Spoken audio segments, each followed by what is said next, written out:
You said you would not submit. Is that still the way you feel? Absolutely. I didn't submit.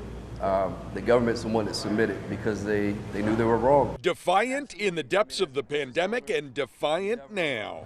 In March, restaurant owner Matt Strickland kept operating, not a mask in sight, even after the health department suspended his restaurant license and the attorney general sued to shut him down for multiple violations of the governor's orders designed to slow the spread of COVID. That's kind of stupid. The mask is not a big deal. You should wear a mask. Isn't it reasonable to impose some restrictions on restaurants during a pandemic? There was not a single case of COVID that was traced back to his restaurant during the time that he remained open. Strickland just won his fight.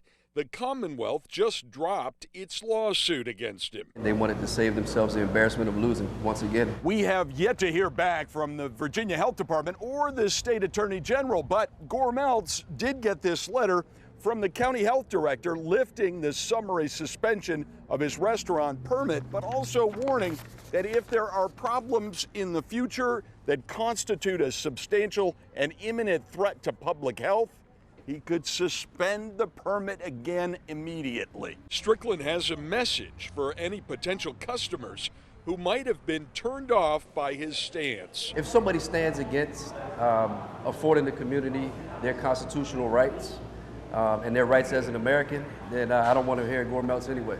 In Fredericksburg, Bruce LaShan, WUSA 9.